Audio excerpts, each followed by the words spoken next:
Hello and welcome to IJ academy.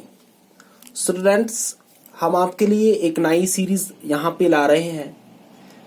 ये जो series है, जितने भी एस्पिरेंट्स डिफरेंट एग्जामिनेशंस के लिए तैयारी कर रहे हैं, for example KS, for example JKSSB sub inspector finance, finance accounts assistant, patwari, junior supervisor, उन सभी एस्पिरेंट्स के लिए ये सीरीज बहुत ही महत्वपूर्ण होने वाली है, क्योंकि इस सीरीज में हम जितना भी जेकेएसएसबी का सिलेबस है उसको यहाँ पे डिस्कस करेंगे, और इसके साथ साथ जिन भी बच्चों ने इस सिलेबस को पढ़ के रखा है उनका एक हम प्रॉपर रिवीजन भी अपने साथ इन वीडियोस में कराएंगे।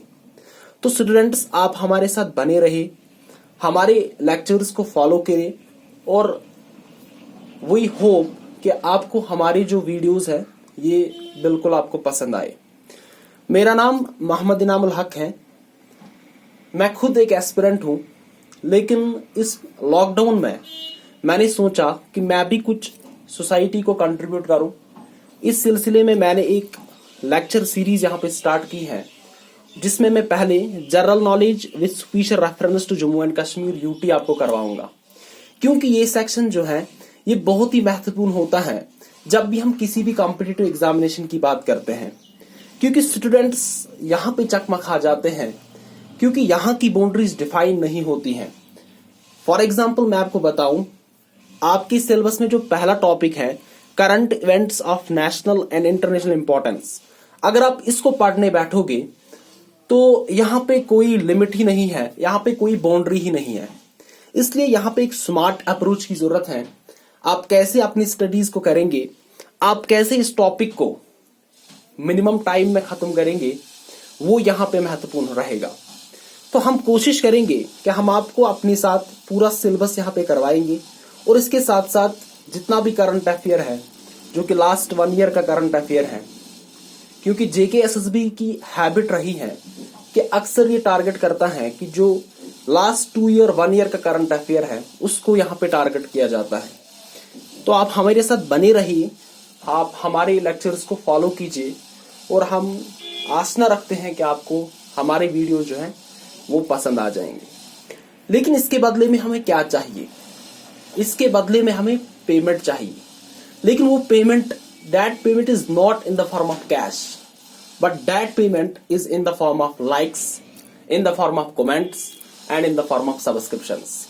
अगर आपको हमारे वीडियोस पसंद आए तो जरूरी हमें लाइक कीजिए हमारे वीडियोस को, और हमारी चैनल आईजे एकेडमी को जरूर सब्सक्राइब कीजिए। तो विदाउट वेस्टिंग एनी टाइम हम अपनी मुद्दे पे आते हैं।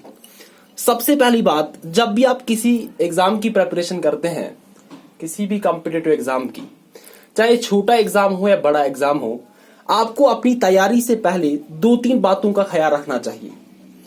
कौन कौन सी बात है जिसका आपको ध्यान रखना है? सबसे पहली बात होती है सिलेबस।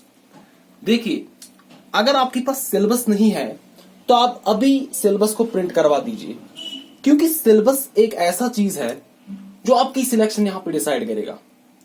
आप अपना सिलेबस हमेशा अपने डेस्क या अपनी स्टडी टेबल पर रखिए, उसको बार बार देखिए, वहां की लाइंस को आप लिखिए, अपने हाथ से लिखिए। मैं बोल रहा हूं 2-3 बार आप लिखिए, ताकि जो पूरा यहाँ पे सिलेबस है ये आपकी माइंड में बैठ जाए, ये आपके माइंड में होना चाहिए। ठीक है। अब आप बोलेंगे कि सिलेबस से क्या होगा, सिलेबस याद करने से क्या होगा, सिलेबस को एनालाइज करने से क्या होगा? इसके बहुत सारे फायदे हैं। जैसे यहाँ पे मैं आपको बोलूं, मेरे पास Jammu and Kashmir finance account assistant का सिलेबस है। तो अगर मैं आपको दिखाऊं यहाँ पे, तो पहले क्या होता है कि सिलेबस को देखने से पहले बाउंड्रीज डिफाइन होती है। जैसे यहाँ पे general knowledge with reference to Jammu Kashmir UT है ना। तो यहाँ पे क्या होगा, पहले आपकी बाउंड्रीज डिफाइन होगी कि मुझे जनरल नॉलेज के अंदर क्या क्या करना है, किन किन चीजों पे मुझे फोकस करना है ना। ये पहले आपको डिफाइन करेगा सिलेबस। इसके साथ साथ आप देखोगे कि इसमें कौन कौन से टॉपिक्स हैं। जैसे आपने कल कोई न्यूज़पेपर उठा दिया, जैसे आपने कल कोई बुक उठा दी, तो आपको क्लियरली वहां पे समझ में आ जाएगा कि मुझे क्या क्या पढ़ना है इस न्यूज़पेपर में। न्यूज़पेपर में तो बहुत ज्यादा इंफॉर्मेशन होती है। अगर आपको सिलेबस पता है, अगर आपको सिलेबस याद है, तो यहाँ पे आप आराम से यहाँ पे देख सकते हैं कि मुझे कौन कौन सा पॉइंट इसमें से निकालना चाहिए। नंबर 1।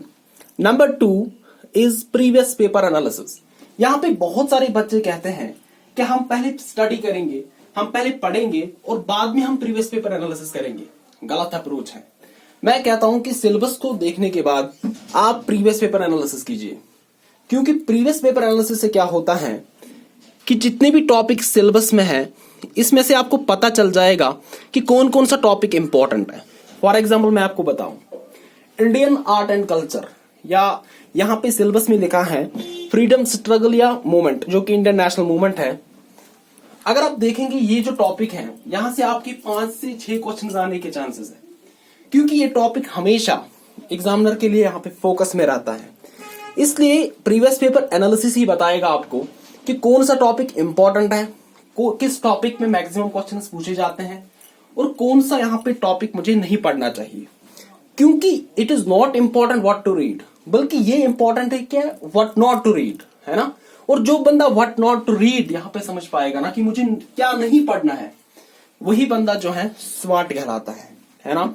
इसलिए आपको क्या करना पड़ेगा, आपको प्रीवियस पेपर एनालिसिस यहाँ पे करनी पड़ेगी।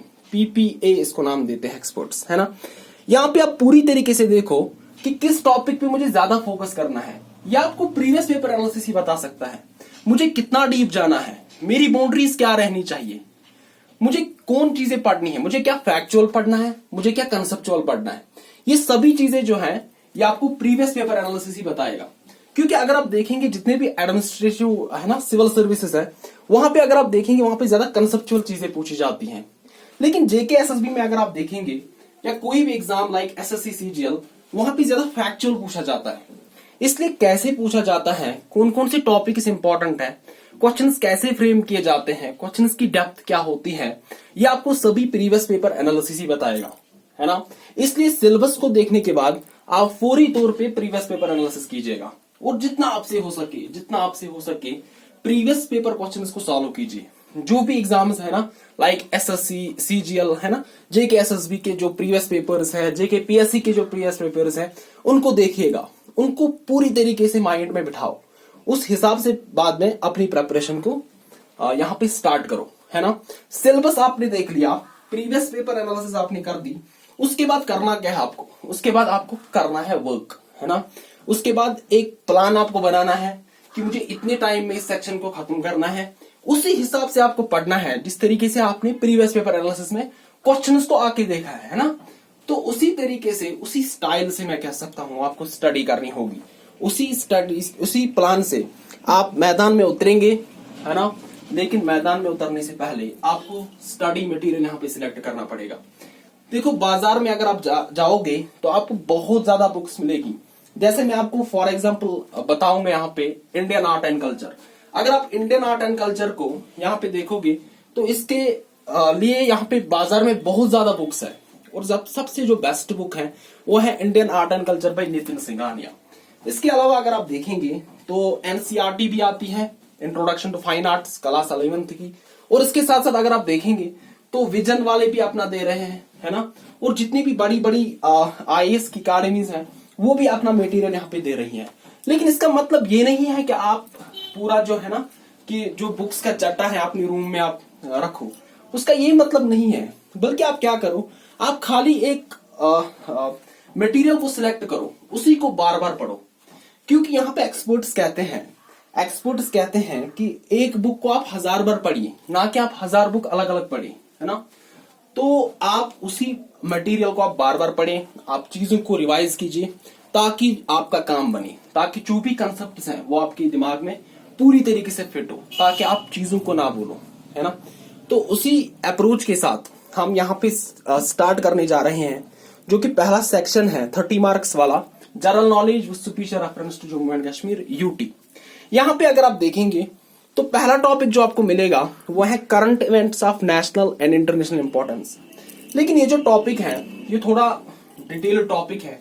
यहाँ पे हमें देखना पड़ेगा कि पिछले 1 साल में कौन कौन सी पुलिस जो है न्यूज में रही है, जम्मू कश्मीर के बारे में क्या क्या करंट अफेयर है ना, कैसे हमारी जो स्टेट है या यूटी है वो इन्फ्लुएंस हुई है।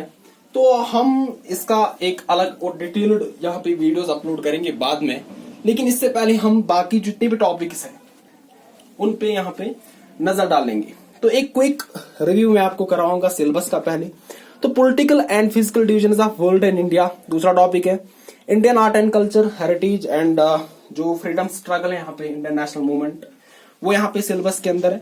ट्रांसपोर्ट एंड कम्युनिकेशन बहुत ही ब्यूटीफुल टॉपिक है। Demography, census, its features and functions, hope कि पंचायत अकाउंट सिस्टम में आपने इस टॉपिक को पढ़ा हो। Important rivers and lakes in India, weather, climate, crops, ये जो टॉपिक है ना यहाँ पे बच्चे सफर करते हैं, वेदर, क्लाइमेट, क्योंकि ये बहुत ही डिटेल टॉपिक है और इसको कैसे आप मिनिमम टाइम में पढ़े, ठीक है, वो भी हम आपको बताएंगे। Means of transport of India, environment, ecology and biodiversity, ये भी एक डिटेल टॉपिक है, लेकिन इसको आप कम समय में कैसे पढ़े, कौन कौन से टॉपिक्स इंपॉर्टेंट है, सब चीजें हम आपको बताएंगे। और लास्ट में है जम्मू कश्मीर यूटी, है ना। जिस तरीके से इंडिया की अपनी हिस्ट्री है, अपनी इकोनॉमी है, अपनी जियोग्राफी है, अपना कल्चर है, उसी तरीके से आपको डिटो जम्मू कश्मीर यूटी के बारे में भी पढ़ना पड़ेगा, है ना।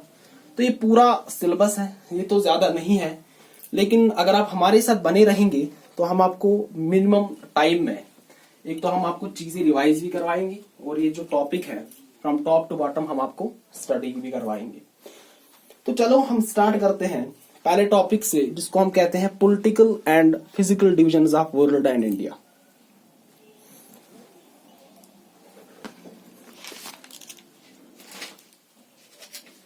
ये जो टॉपिक है, अगर आप देखोगे इस political and physical divisions of world and India को, तो इसको अगर आप पढ़ने बैठोगे ना तो आपका 1 महीना इसी में निकलेगा। अब कैसे आप शॉर्टेस्ट जो है ना टाइम में इसको खत्म करेंगे, तो मैं आपको कहता हूं, देखो पहले मैं आपको दिखाऊंगा कि ये जो मैप है, वर्ल्ड मैप है या इंडिया मैप है, ये कहां से निकला, और मैं आपको इसका जो रूट बेसिक है वहां तक लेना चाहूंगा। देखो क्या मतलब, ये कहानी जो है ये स्टार्ट होती है, it all starts with the universe. किससे स्टार्ट होता है? यूनिवर्स से। यूनिवर्स आपको पता ही है कि यूनिवर्स को कायनात, है ना। अब जो ये यूनिवर्स है ये बना होता है गैलेक्सीज का। किनका बना होता है? गैलेक्सीज का। आप मेरे साथ बोलिए, ये टफ नहीं है ना। तो यूनिवर्स जो है बहुत सारी गैलेक्सीज मिलती है और बनाती है यूनिवर्स, है ना। उसके बाद बहुत सारे स्टार्स मिलते हैं, बहुत सारे स्टार्स मिलते हैं, वो बनाती है गैलेक्सीज। इसका मतलब ये है कि बहुत सारे स्टार्स मिलके बनाती हैं गैलेक्सीज, है ना।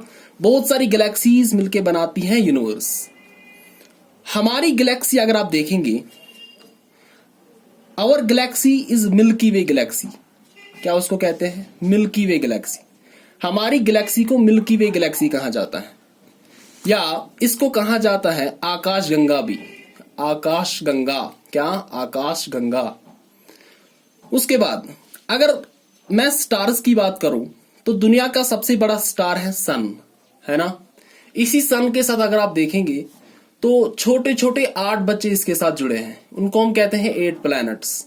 और इसके साथ छोटी छोटी कुछ रॉक्स हैं जिनको हम मेटियोराइड्स और एस्टेरॉइड्स कहा जाता है उनको, है ना।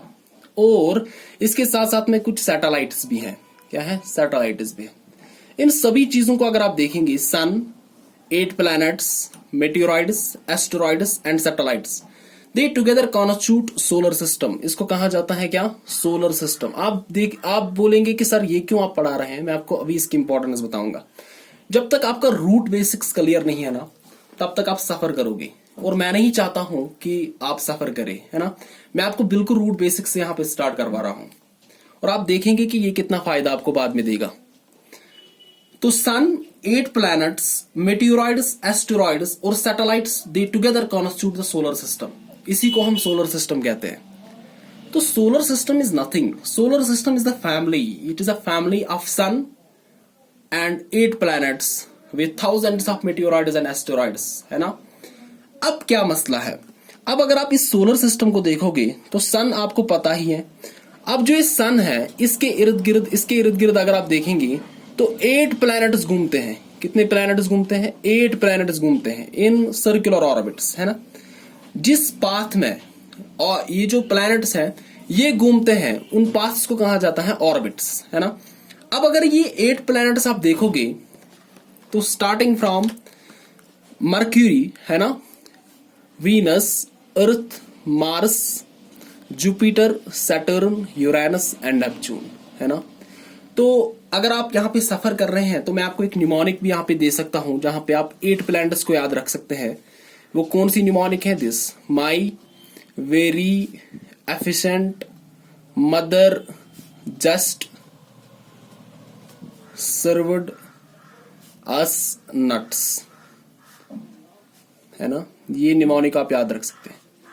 इस निमोनिक में जो पहला वर्ड है जैसे M V E M J S U N है ना, my very efficient mother just served us nuts, ये बिल्कुल अगर आप सन से स्टार्ट करोगे और अगर आप बाहर जाओगे तो बिल्कुल ये निमोनिक आपकी काम आएगी।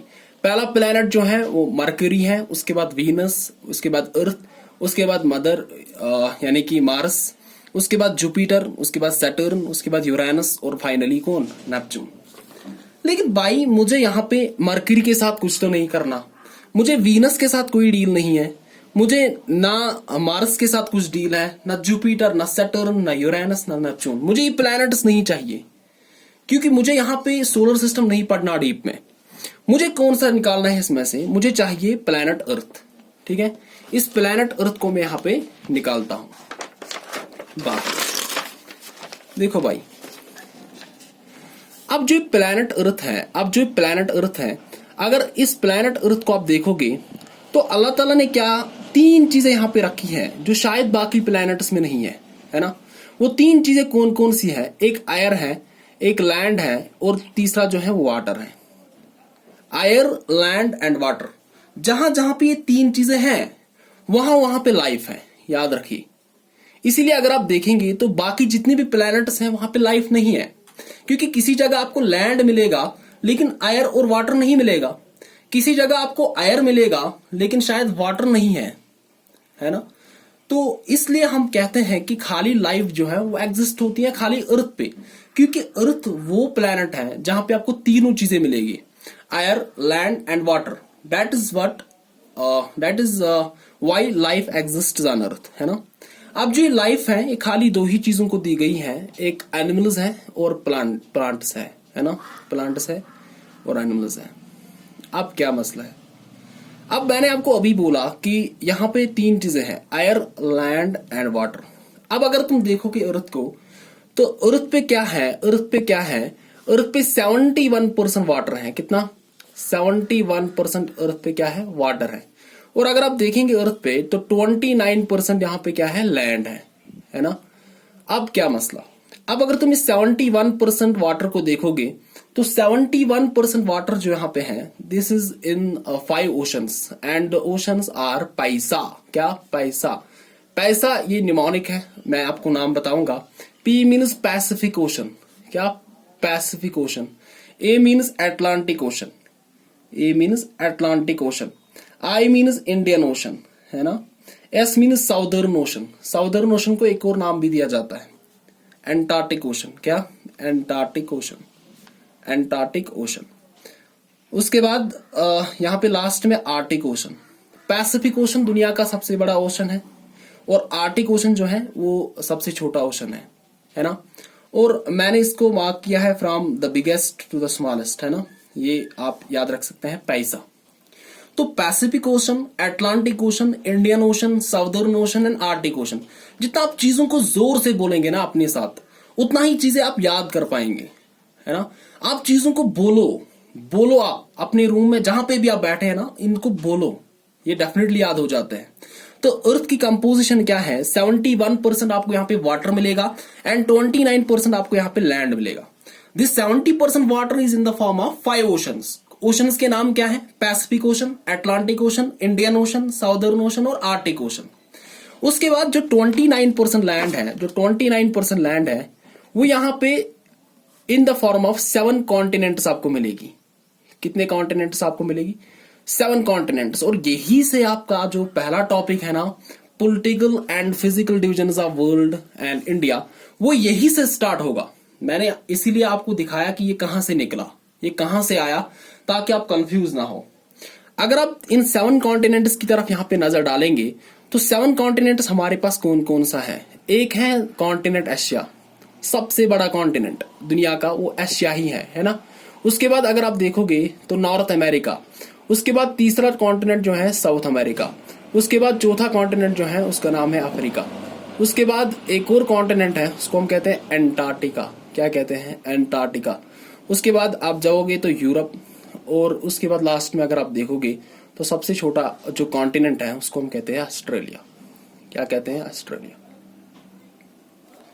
तो सबसे बड़ा कॉन्टिनेंट जो है वो एशिया है और सबसे छोटा कॉन्टिनेंट जो है वो ऑस्ट्रेलिया है ना। तो ये मैंने इसलिए इस ऑर्डर में लिखा क्योंकि एशिया जो है सबसे लार्जेस्ट है, उसके बाद second largest North America, third ऐसे fourth, fifth, sixth and seventh is Australia, that is the smallest, है ना। अब यहाँ पे आपको क्या करना है, सबसे पहले मैं आपको दिखाऊंगा कि रफली मैं आपको दिखाऊंगा यहाँ पे कि जो यहाँ पे ये कॉन्टिनेंट्स हैं और ओशंस हैं तो ये किस तरीके से यहाँ पे अरेंज्ड है। ये मैंने बना दिया यहाँ पे वर्ल्ड का मैप, है ना। तो अगर आप देखेंगे ये यहाँ पे नॉर्थ, ये यहाँ है साउथ, यहाँ पे है वेस्ट और ईस्ट, है ना।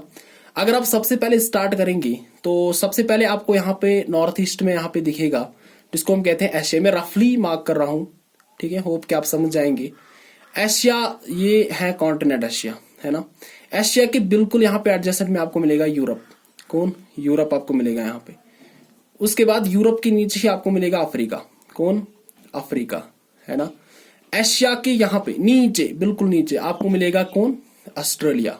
एक यूनिक कॉन्टिनेंट है, जब मैं आपको ये पढ़ाऊंगा ना तो इसमें बहुत इंटरेस्टिंग फैक्ट्स आप देखोगे। उसके बाद यहाँ पे वेस्टर्न साइड पे ऊपर आपको मिलेगा नॉर्थ अमेरिका और यहाँ पे नीचे आपको मिलेगा जो है साउथ अमेरिका। ये मैं फिर से बता रहा हूँ कि ये अप टू द स्केल नहीं है, ये मैं ऐसे ही रफली यहाँ पे मार्क कर रहा हूँ ताकि जितने भी मैंने ओशंस यहाँ पे दिखाए, 5 ओशंस एंड 7 कॉन्टिनेंट्स, उनको आप समझ पाए कि ये वर्ल्ड लेवल पे कैसे अरेंज्ड है। तो यहाँ पे ईस्टर्न साइड से आपको मिलेगा Asia, Europe, Africa, Australia, south America, north America, और नीचे साइड से आपको मिलेगा कौन? एंटार्क्टिका। कौन? एंटार्क्टिका, है ना। अब क्या मसला, अब आपको क्या करना, यहाँ पे आप कीजिए काम। अगर आप भी चाहते हैं ना कि आप मास्टर बने इसमें, मैप में या जियोग्राफी में, तो आप क्या कीजिए, अपनी रफ पे आप 2-3 बार इसको प्रैक्टिस कीजिए खुद। ऐसा जरूरी नहीं है कि आप परफेक्ट हो जाओ। आप क्या करो कि आप ऐसे ही ड्रा करो और अपने माइंड में बिल्कुल आप बिठा दो, यार इस साइड एशिया है, यार इस साइड नॉर्थ अमेरिका है, नीचे अफ्रीका, यहां से ऑस्ट्रेलिया, यहां से साउथ अमेरिका, एशिया के बिल्कुल एडजेसेंट में यूरोप है। ड्रा करना, क्यों डरते हैं आप, कर ड्रा। तो हम देखते हैं कि यहाँ पे क्या है कि Asia, Europe, Africa, south America, north America, Australia और एंटार्क्टिका, है ना। अब क्या है, अब यहाँ पे 5 ओशंस हैं।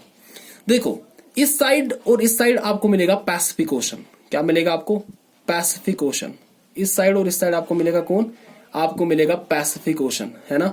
उसके बाद अगर आप देखेंगे यहाँ पे आपको एक एस शेप्ड ओशन मिलेगा in the form of S, उसको कहा जाता है एटलांटिक ओशन। क्या कहा जाता है उसको? एटलांटिक ओशन, है ना। उसके बाद अगर आप देखेंगे तो ये एशिया है, यहाँ पे है इंडिया, इसके नीचे आपको मिलेगा इंडियन ओशन। कौन? इंडियन ओशन, है ना। ऊपर आपको मिलेगा आर्टिक ओशन और नीचे आपको मिलेगा एंटार्क्टिक ओशन। ये एंटार्क्टिका है ना, एंटार्क्टिका के ऊपर ही आपको मिलेगा एंटार्क्टिक ओशन। एंटार्क्टिक ओशन ऊपर आपको मिलेगा आर्टिक ओशन। अब आप बोलेंगे कि यहाँ पे पैसिफिक ओशन और यहाँ पे पैसिफिक ओशन, ये कॉम्बिनेशन तो सही नहीं है, क्योंकि ये ऐसा थोड़ी है, ये एक है ना सर्कुलर शेप में है। जैसे मैं आपको यहाँ पे दिखाऊंगा, मेरे पास ग्लोब भी है। This is in the form of A globe. अगर आप देखेंगे तो ये ग्लोब की फॉर्म में है ना। तो इसी ग्लोब को मैंने क्या किया, इसी ग्लोब को मैंने खोल दिया, है ना। इसी ग्लोब को मैंने यहाँ पे क्या किया, इसको मैंने खोल दिया।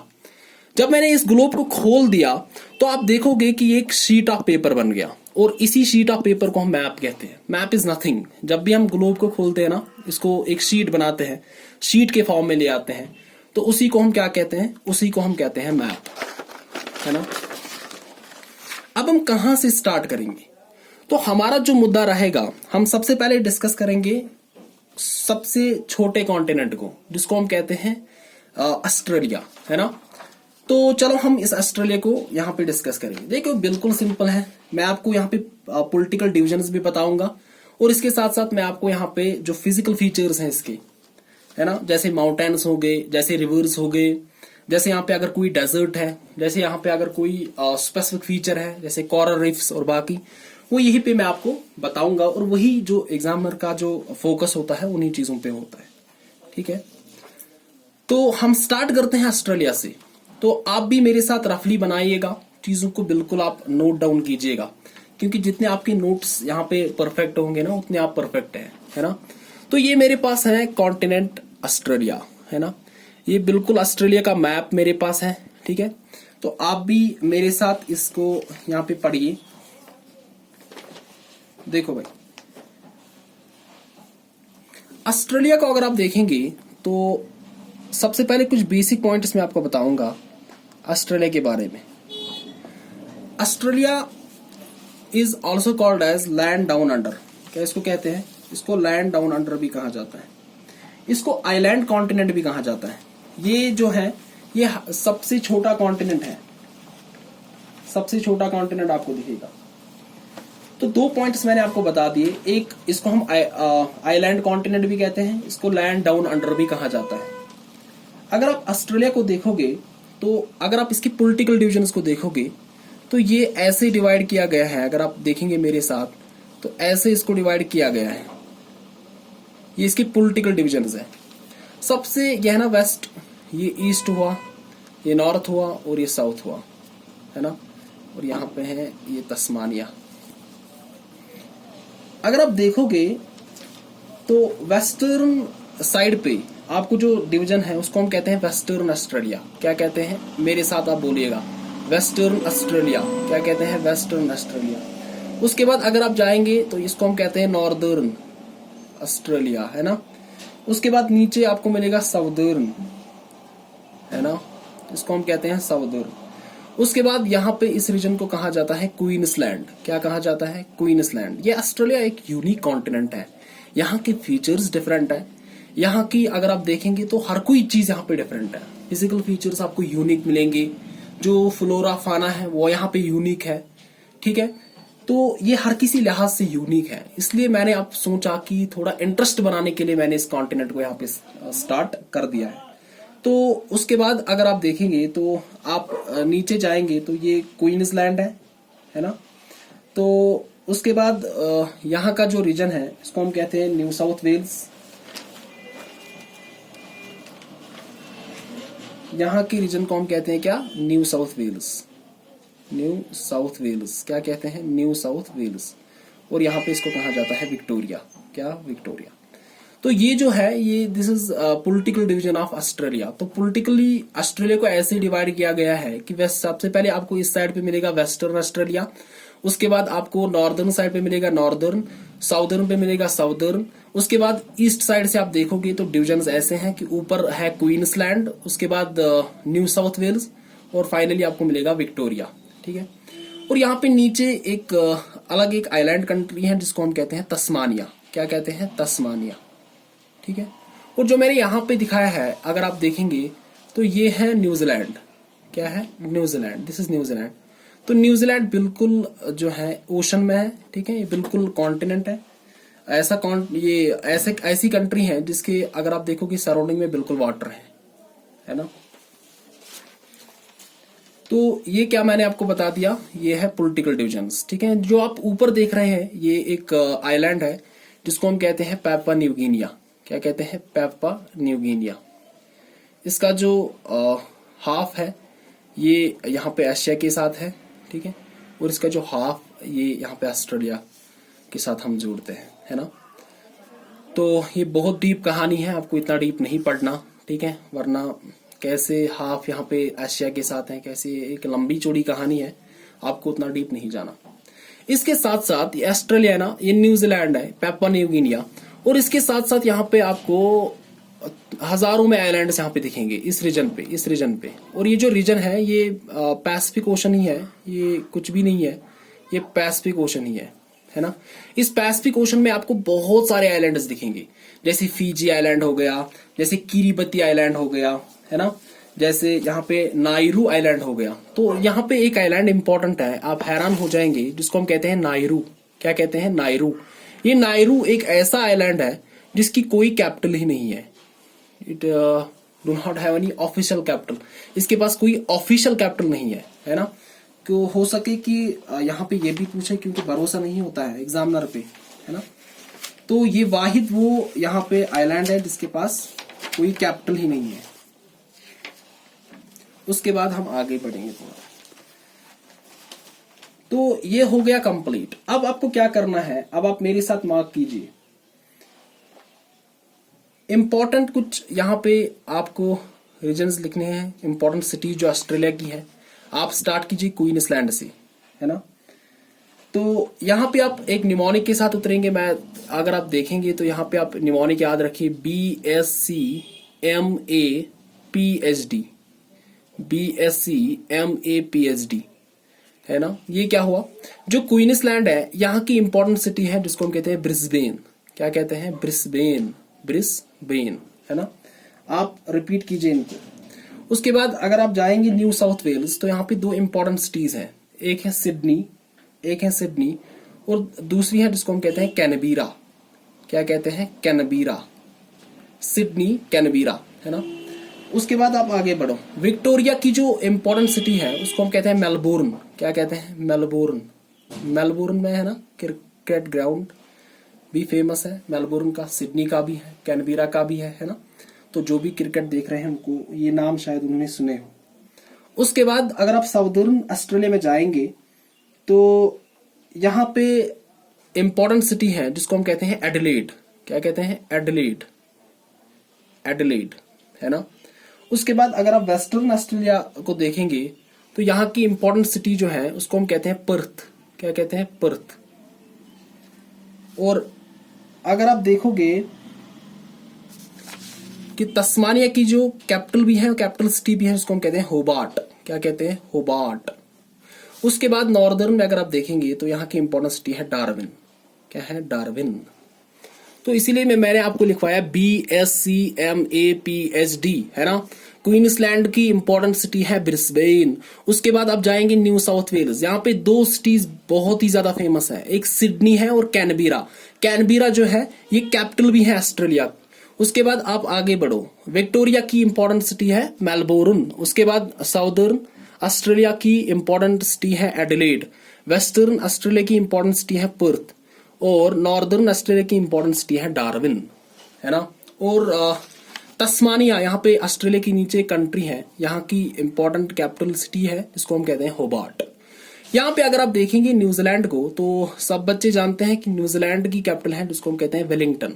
क्या कहते हैं? वेलिंगटन, है ना।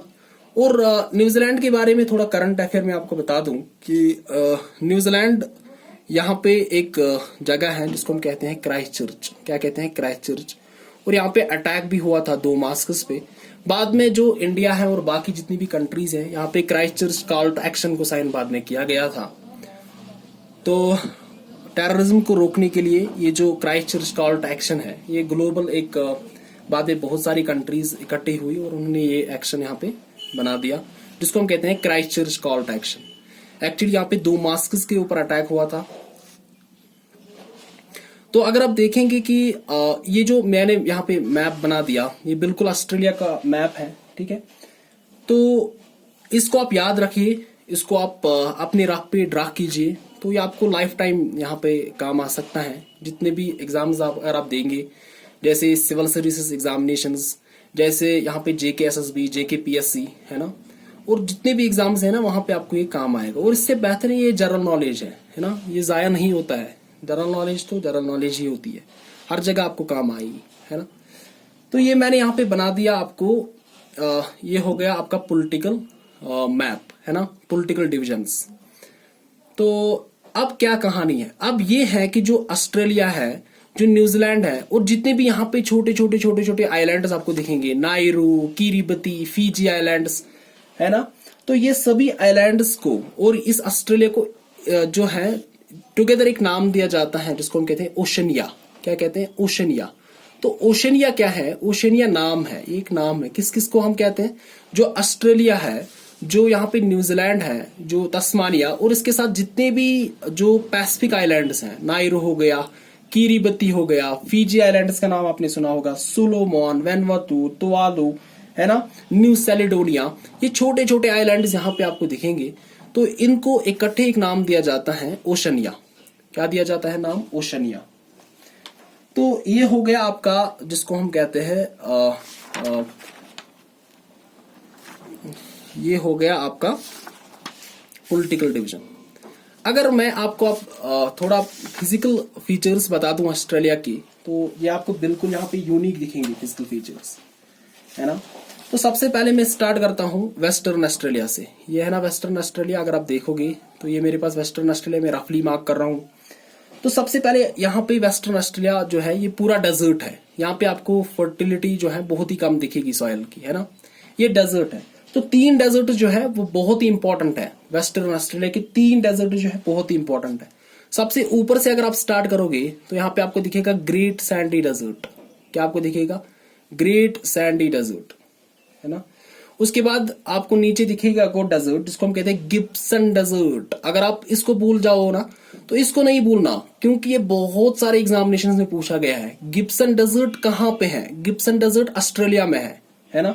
उसके बाद इसके नीचे एक और डेजर्ट है जिसको हम कहते हैं ग्रेट विक्टोरिया डेजर्ट। क्या कहते हैं? ग्रेट विक्टोरिया डेजर्ट, है ना।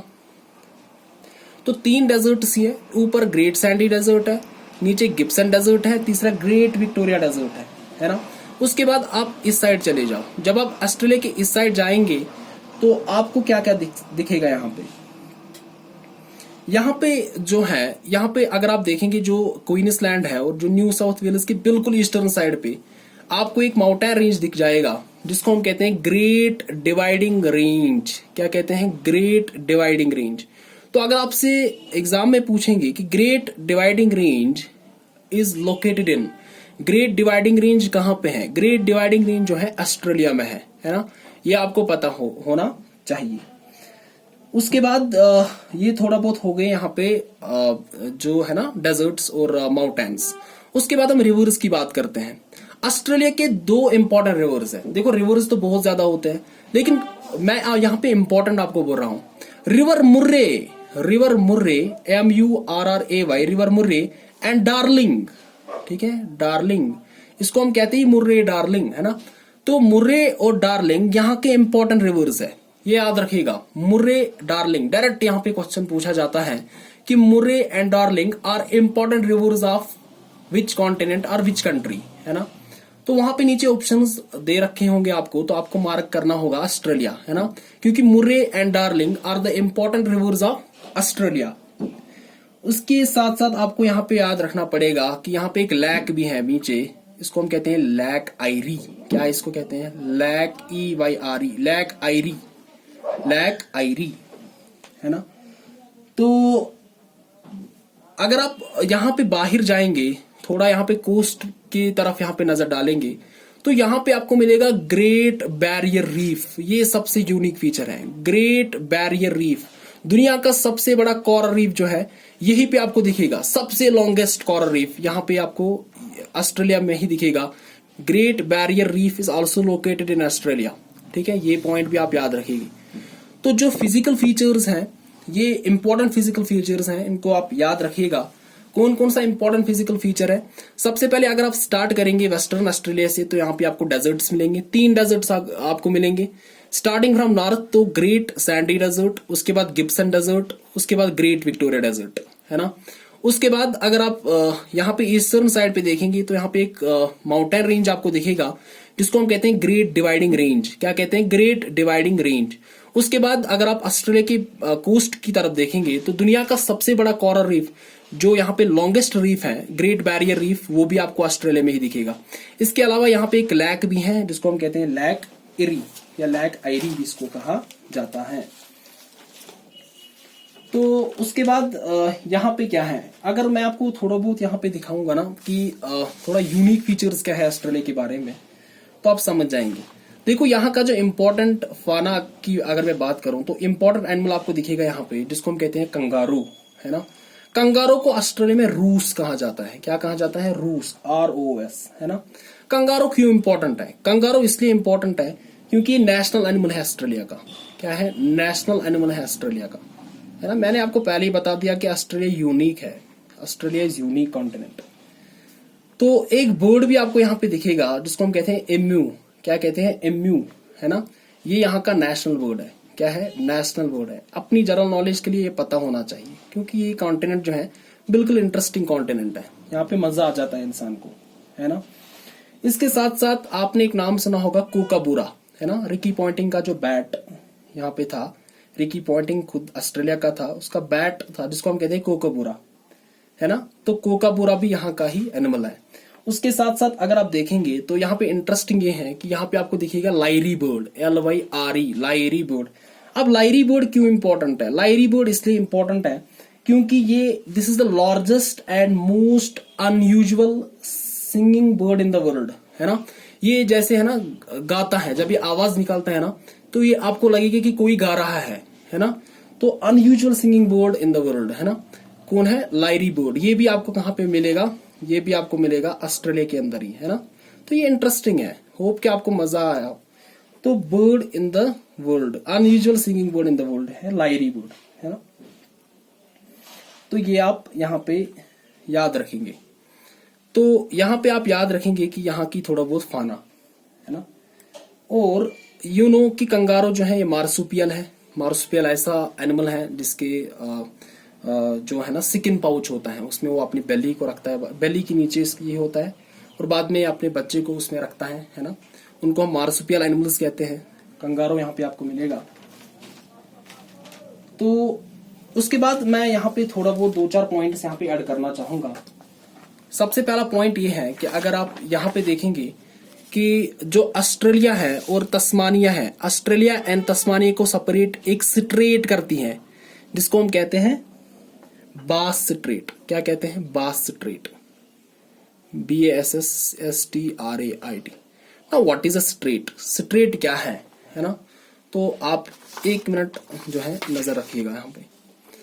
अब ये जो पॉइंट्स है 2 कंसेप्ट एक्चुअली हैं। एक होता है जिसको हम कहते हैं स्ट्रेट और दूसरा होता है जिसको हम कहते हैं इस्थमस। क्या कहते हैं? Isthmus.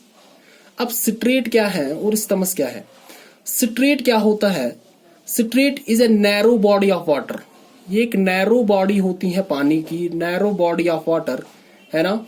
Narrow body of water that joins, जो ज्वाइन करती हैं। It is a narrow body of water that joins, जो 2 बड़े वाटर बॉडीज को ज्वाइन करती है। That joins two largest water bodies, largest water bodies.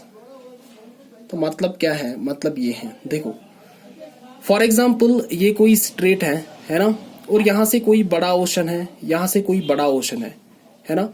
ये जो नैरो बॉडी ऑफ वाटर है ना, ये जो चैनल है जो इन 2 को कनेक्ट करती है, इसको और इसको, इसी को हम स्ट्रेट कहते हैं। क्या कहते हैं? स्ट्रेट। तो स्ट्रेट कुछ भी नहीं है, एक नैरो बॉडी ऑफ वाटर होती है जो 2 बड़े वाटर बॉडीज को ज्वाइन करती है, उसको हम कहते हैं क्या? उसको हम स्ट्रेट कहते हैं। या आप ऐसे भी कह सकते हैं कि स्ट्रेट एक ऐसी नैरो वाटर बॉडी है जो 2 बिगेस्ट लैंड मासेस को यहाँ पे सेपरेट करती है। जैसे अभी की एग्जांपल में आप देखो कि यहाँ पे ऑस्ट्रेलिया है ऊपर, नीचे तस्मानिया है, ये भी लैंड है, ये भी लैंड है। तो इनको जो सेपरेट करने वाली है वो यही बास स्ट्रेट ही है, ठीक है। तो 2 डेफिनेशन आप बता सकते हैं। एक ये है कि एक नैरो बॉडी ऑफ वाटर है जो 2 बड़े वाटर बॉडीज को ज्वाइन करती है, और दूसरा ये है कि ये एक नैरो बॉडी ऑफ वाटर है जो 2 लैंड मासेस को यहाँ पे सेपरेट करती है ना। ये 2 डेफिनेशन है। तो तस्मानिया और ऑस्ट्रेलिया के बीच में आपको देखिएगा कौन? बास स्ट्रेट। बास स्ट्रेट ही है जो यहाँ पे तस्मानिया और ऑस्ट्रेलिया को सेपरेट करती है ना, उसको हम बास स्ट्रेट ही कहते हैं। तो उसके बाद अगर आप देखेंगे कि जो ऑस्ट्रेलिया एंड न्यूजीलैंड है, इसको सेपरेट करता है, उसको हम कहते हैं तस्मान सी। क्या कहते हैं? तस्मान सी। तो तस्मान सी सेपरेट्स ऑस्ट्रेलिया एंड न्यूजीलैंड, है ना। तो उसके बाद क्या इंपॉर्टेंट है? उसके बाद यारा इंपॉर्टेंट ये है कि जो पैपुआ न्यू गिनिया है और ऑस्ट्रेलिया को भी सेपरेट करते हैं एक स्ट्रेट जिसको हम कहते हैं टॉरस स्ट्रेट। क्या कहते हैं? Taurus straight. तो 2 ही स्ट्रेट्स है इस रीजन में। ओशनिया, पूरे ओशनिया में आपको 2 स्ट्रेट्स इंपॉर्टेंट दिख जाएगी। एक है जिसको हम कहते हैं बास स्ट्रेट। बास स्ट्रेट कौन सी स्ट्रेट है? जो हमारे ऑस्ट्रेलिया को तस्मानिया से यहाँ पे सेपरेट करती है। और टॉरस स्ट्रेट ऐसी स्ट्रेट है जो पैपुआ न्यू गिनिया को यहाँ पे हमारे ऑस्ट्रेलिया से सेपरेट करती है, उसको हम टॉरस स्ट्रेट कहते हैं, TORESS। और यहाँ पे जो ऑस्ट्रेलिया और तस्मानिया को सेपरेट करती हैं उसको हम कहते हैं बास स्ट्रेट। क्या कहते हैं? बास स्ट्रेट। यहाँ पे मैंने आपको बताया कि दो चीजें होती है, एक स्ट्रेट है और दूसरा इस्थमस है। अगर स्ट्रेट एक नैरो बॉडी ऑफ वाटर है जो दो बड़ी वाटर बॉडीज को ज्वाइन करता है, तो इस्थमस क्या है? इस्थमस क्या है? यहाँ पे देखो इस्थमस क्या होता है। इस्थमस यहाँ पे क्या होता है कि ये एक छोटा लैंड मास होता है जो बहुत ही बड़े लैंड मासेस को ज्वाइन करता है, उसका उल्टा है ना। देखो देखो इधर देखो, फॉर एग्जाम्पल मैं आपको यहाँ पे बता दूं कि ये फॉर एग्जाम्पल नॉर्थ अमेरिका है ना, यहाँ पे ये साउथ अमेरिका है ना। तो इन दो लैंड मासेस को एक छोटा सा लैंड यहाँ पे जो है ज्वाइन करता है, उस लैंड मास को कहा जाता है इस्थमस, है ना। उसको जर्नल में कहा जाता है इस्थमस। और जो लैंड मास हमारे नॉर्थ अमेरिका को और साउथ अमेरिका को यहाँ पे ज्वाइन करता है उसको हम कहते हैं इस्थमस ऑफ पनामा। क्या कहते हैं? Isthmus of Panama. तो इस्थमस होता कुछ नहीं है, इस्थमस का मतलब ये है कि कोई भी यहाँ पे छोटा लैंड जो बहुत बड़े लैंड मासेस को ज्वाइन करता है उसको हम कहते हैं isthmus. And while as strait क्या होता है? It is a narrow body of water जो दो बड़े लार्ज वाटर बॉडीज को यहाँ पे ज्वाइन करता है।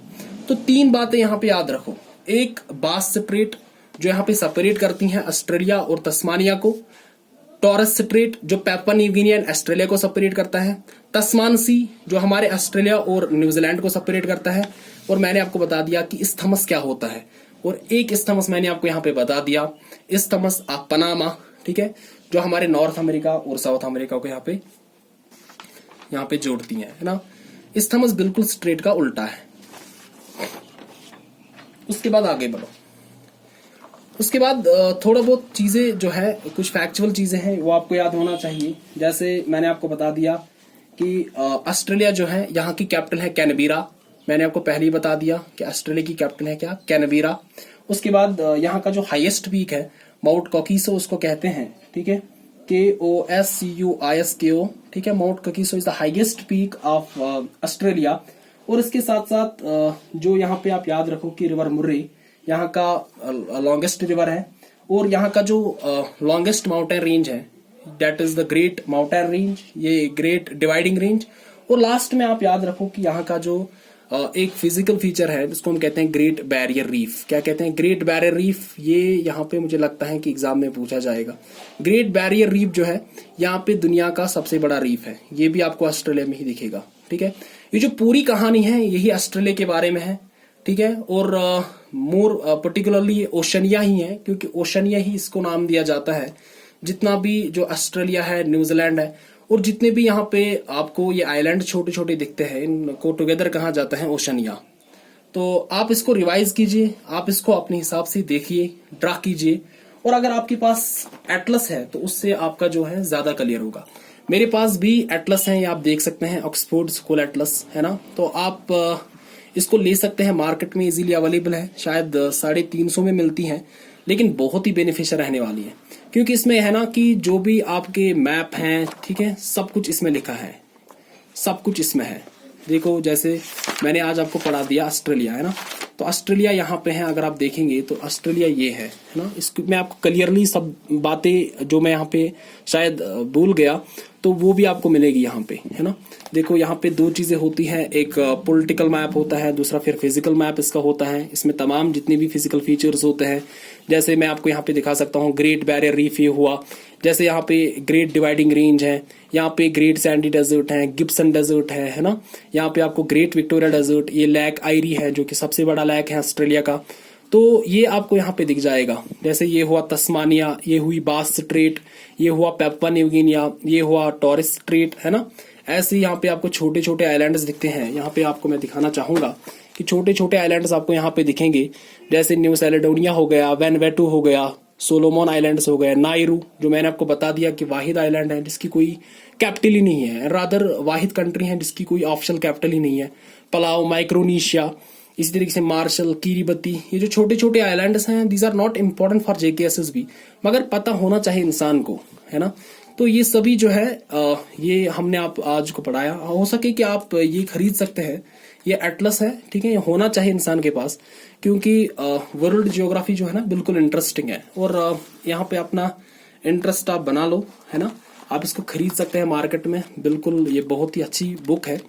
और यहाँ से आपको क्लियरली पता चलेगा, क्योंकि जितना आप प्रेजेंटेशन रखोगे ना, जितना आप चीजों को देखोगे, उतना ही आप बातों को समझ पाओगे। तो हम मिलते हैं अपने नेक्स्ट वीडियो में। हम इसके बाद एशिया को स्टार्ट करते हैं। होप आपको ये हमारा वीडियो पसंद आए। तो अपने अपने अपने आप को यहाँ पे मैं बताना चाहूंगा कि आप घर में ही बैठे, बाहर मत निकलिए, क्योंकि बहुत जरूरी है। स्टे होम, स्टे सेफ, है ना, and stay home, stay safe, and goodbye.